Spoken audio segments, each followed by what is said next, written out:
देखिए, दवाइयाँ भी आपके ऊपर तभी काम करेंगी जब आप अपने ऊपर काम करेंगे। यदि आप अपने ऊपर काम नहीं करते हो ना, तो दवाई भी आपके ऊपर काम नहीं करेगी। चाहे आप दवाई 10,000 की लीजिए, 20,000 की लीजिए, 50,000 की लीजिए, 1 लाख की लीजिए, कोई मतलब नहीं है।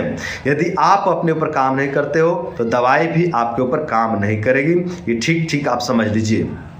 नमस्कार भाइयों, एक भाई जी हमारे वीडियो पर कमेंट किए हैं और भाई जी अपने कमेंट में कह रहे हैं कि भाई मैं 8 साल वीरहिनाश करने की वजह से मानसिक रोग और बीमारियों से ग्रसित हो गया हूँ। फिर आगे कह रहे हैं मैंने अब वीरहिनाश करना तो छोड़ दिया है, लेकिन ये नहीं समझ में आ रहा है कि दिमाग को कैसे ठीक करूँ, कोई उपाय बताएं प्लीज़। तो दोस्तों, ये जो बंधु हैं, ये जो भाई जी हैं, ये 8 साल शुक्रक्षय किए हैं, ब्रह्मचर्य नाश किए हैं, जिसके कारण ये शारीरिक रोग तथा मानसिक रोग से ग्रसित हो गए हैं। मतलब इनके शरीर में अनेकों प्रकार के रोग दोष प्रकट हो गए हैं और जो है कि इनके मन में भी अनेकों प्रकार के विकार उत्पन्न हो गए हैं। तो वही कह रहे हैं कि अब हम वीरहिनाश करना तो छोड़ दिए हैं, गलतियाँ तो छोड़ दिए हैं, मतलब ब्रह्मचर्य का पालन कर रहे हैं, लेकिन ये समझ में नहीं आ रहा है कि दिमाग को कैसे ठीक करूँ। तो देखिए बंधु, आप दिमाग के लिए कोई विशेष प्रयोग नहीं करेंगे, जो आप कर रहे हैं वही करेंगे। अब आप गलती तो छोड़ दिए हैं, ब्रह्मचर्य का पालन आप कर ही रहे हैं, तो मेरे भाई आप ब्रह्मचर्य को जारी रखिए। आपको ज़्यादा जो है कि भाग दौड़ करने की आवश्यकता नहीं है, ज़्यादा कुछ सोचने विचारने की आवश्यकता नहीं है, ज़्यादा परिश्रम करने की आवश्यकता नहीं है और पैसा खर्च करने की भी आवश्यकता नहीं है। तो आप बिल्कुल सही दिशा में जा रहे हो, आप गलत आदत छोड़ ही दिए हो।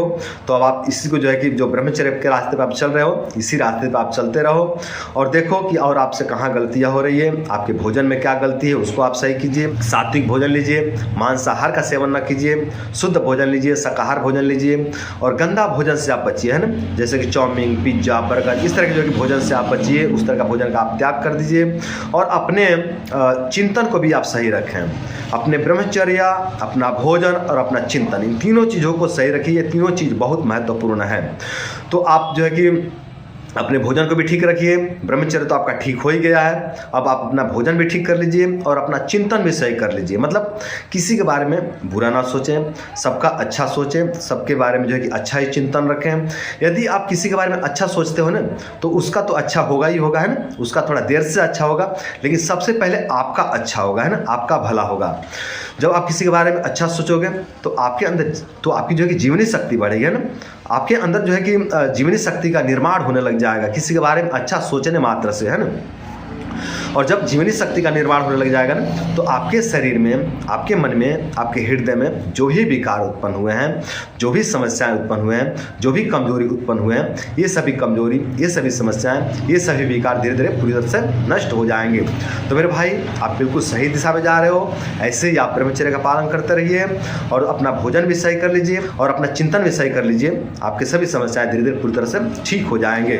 देखिए दोस्तों, ये जो ब्रह्मचर्य है ना, ये बहुत अच्छा ब्रेन टॉनिक भी है। तो आपके ब्रेन में जो भी कमजोरी आई है, आपके ब्रेन में जो भी विकार उत्पन्न हुए हैं, वो सभी ठीक हो जाएंगे ब्रह्मचर्य का पालन करने से।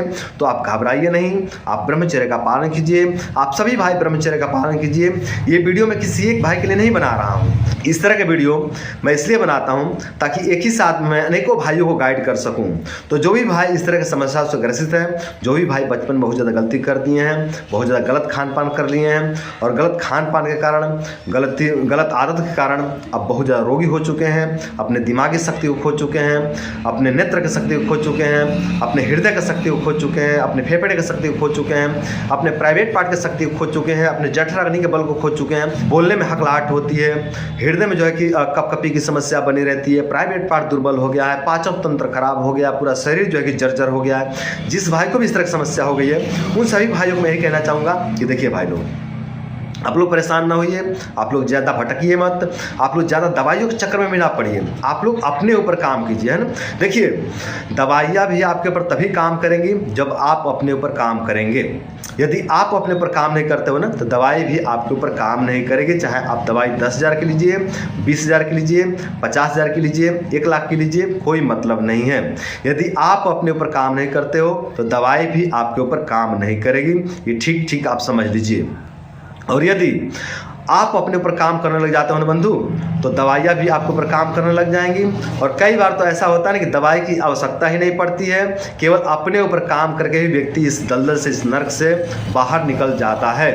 तो मेरे भाई, आप अपने ऊपर काम कीजिए, पहले आप अपने ऊपर काम कीजिए, फिर देखिए कि आपको दवाई की आवश्यकता है क्या, है ना।